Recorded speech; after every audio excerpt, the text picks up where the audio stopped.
ඒ පාර වැටෙන්නේ හැමිල්ටන් ඇලට. ඒකේ තමයි ශ්‍රී වික්‍රම රාජසිංහ රජුර සහ උන්ගේ බිසවුන් දෙදෙනාව කොළඹට අරන් ගිහින් තියෙන්නේ. ඊට පස්සේ සුරුවමට නඩු කිව්වා. නඩු කියලා උසාවියේදී නඩුකාරතුමාගේ තීන්දුව ආවේ අවුරුදු 2ක් දුවටයි අවුරුද්දක් සෙන්ට් පීටර්ස් පල්ලියටයි පාස්කෝ පෙන්වන්න ලැබෙන්න සැලැස්සුවා. පොහොසත් පවුල් වල ළමයින් ඉගෙන ගත්තේ කොළඹ සෙන්ට් ජෝසප් එකේ සෙන්ට් බ්‍රිජට්ස් වල. ඒ කට්ටිය ඉස්කෝලේට ගෙනින් තියෙන්නේ හැමිල්ටන් ඇලේ පාරුවේ. පාරුවේ ගෙනිහිල්ලා ඉස්කෝලේට දාලා ළමයින්ගේ නිමාඩුවට ළමයි ඇවිල්ලා තියෙන්නේ ඔය පාරුවේමයි ගෙවල් වලට. අන්තේසින් මෙතන ඉදිකර තිබෙනවා මීගම කොටුව පිටිනේ ළඟ ඒ ගෙවල් පෙළිය පසු කරාම ඒ පාරේ කෙලින්ම ගියාම තියෙනවා මීගමුවේ නිව්ස්ටඩ් කියන කාන්තා විද්‍යාලය. ඒ කාන්තා විද්‍යාලය තමයි ඔවුන්ගේ ළමයින් ඉගෙන ගත්තේ.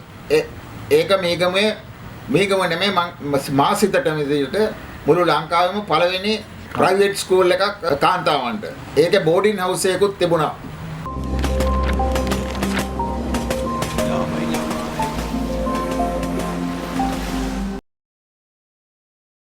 මගේ නම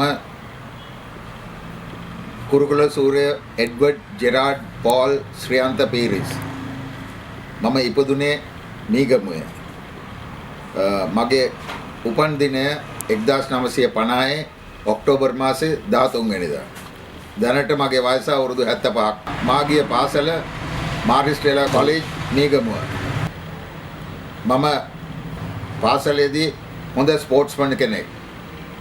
මා ඉස්කෝලෙන් අසුනාට පස්සේ තේවතු අධිකාරී කෙනෙක් හැටියට මම තේවතු වල වැඩ කෙරුවා.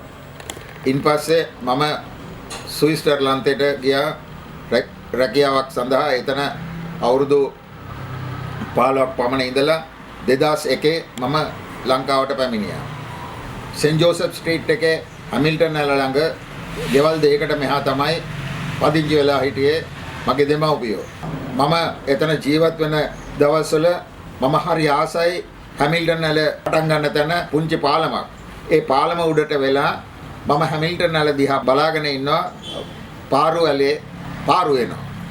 පාරුවක් සාමාන්‍යයෙන් අඩි 25ක් 30ක් විතර දිගයි. ඒකට වහලයක් තියෙනවා. ඒ වහලේ පෙලක් කලාට ගෑනු කට්ටියක් ඉන්නවා, පිරිමි කට්ටියක් ඉන්නවා.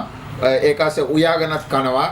ඒ පාරුවල දෙපැත්තේ මිනිසුන් දෙදෙනෙක් ලණුවකින් ඒ පාරුව ඇදගෙන යනවා.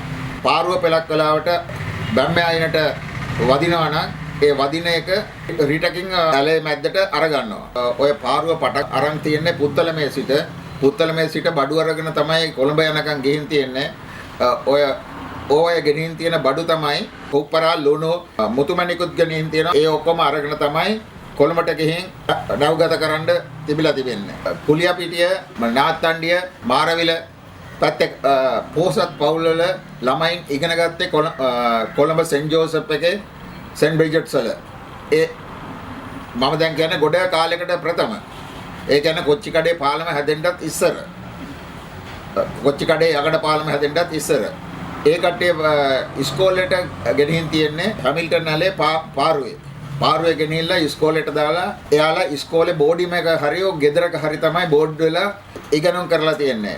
ළමයින්ගේ නිමාඩුවට ළමයි ඇවිල්ලා තියන්නේ ඔය පාරුවේමයි ගෙවල් වලට. නාත්තණ්ඩියෙන් තමයි නැග තිබෙන්නේ. නාත්තණ්ඩිය තොටුපළක් තිබිලා තියෙනවා. ගිංගගේ පාලම ළඟ තිබිලා තියෙනවා තව තොටුපළක්.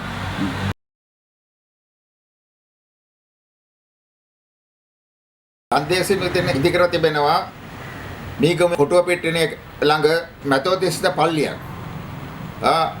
එතන තමයි යාළගේ බලකොටුව තිබිලා තියෙන්නේ. දැන් අදට ඒක පාවිච්චි කරනවා මීගම හිරගෙදර වශයෙන්.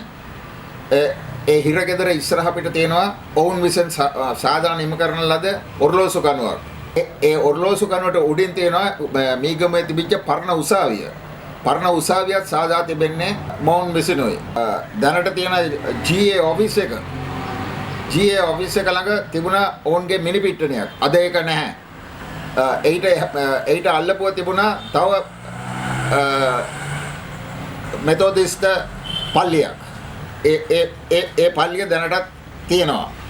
එතනින් මෙහාට තියෙනවා ඒ කට්ටිය පාවිච්චි කරපු ඔය මම දැන් කියන්නේ කෙලින් වීදියේ. කෙලින් වීදියේ තියෙනවා ඕන් විසින් සාදා නිම කරනු ලැටිස් වලින් හදපු ගෙවල් පෙළිය. ඒ ගෙවල් පෙළිය පසු කරාම ඒ පාරේ කෙලින්ම ගියාම තියෙනවා මීගමුවේ නිව්ස්ටඩ් කියන කාන්තා විද්‍යාලය. ඒ කාන්තා විද්‍යාලය තමයි ඔවුන්ගේ ළමයින් ඉගෙන ගත්තේ. ඒක මීගමුව නෙමෙයි මා සිතට විදිහට මුළු ලංකාවෙම පළවෙනි ප්‍රයිවට් ස්කූල් එකක් කාන්තාවන්ට. ඒකේ බෝඩින් හවුස් එකකුත් තිබුණා.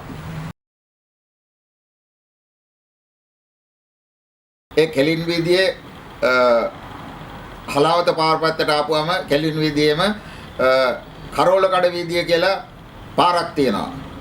ඒ කරෝල කඩ වීදියේ පාරේ මීටර් 200ක් විතර ආපුවම තියෙනවා ශ්‍රී වික්‍රම රාජසිංහ රජුරෝ අන්තිමට නවාතැන් ගත නිවස. ඒකේ නම ශ්‍රී විකුම් තමයි ඒ ගෙදර නම. ඒ ගෙදරට දකුණත පැත්තෙන් පොඩි පාරක් තියෙනවා. ඒ පාර වැටෙන්නේ හැමිල්ටන් ඇලට. ඒකේ තමයි ශ්‍රී වික්‍රම රාජසිංහ රජුරෝ සහ උන්ගේ බිසවුන් දෙදෙනාව කොළඹට අරන් ගිහින් තියෙන්නේ.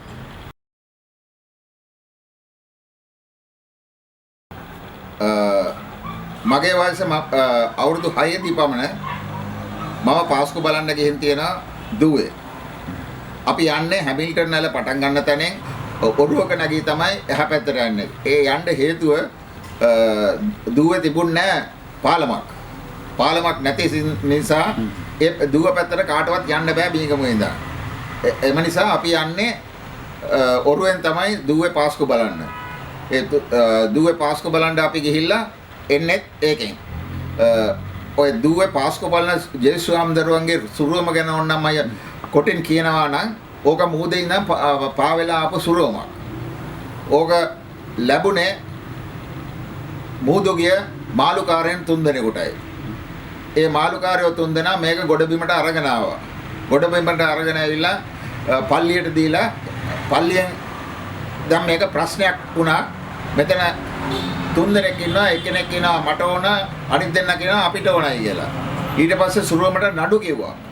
නඩු කියලා උසාවියේදී නඩුකාරතුමාගේ තීන්දුව ආවේ දෙන්නෙක් දුවේ පල්ලියේ, එක්කෙනෙක් සෙන්ට් පීටර්ස් පල්ලියේ ටවුන් එකේ තියෙන.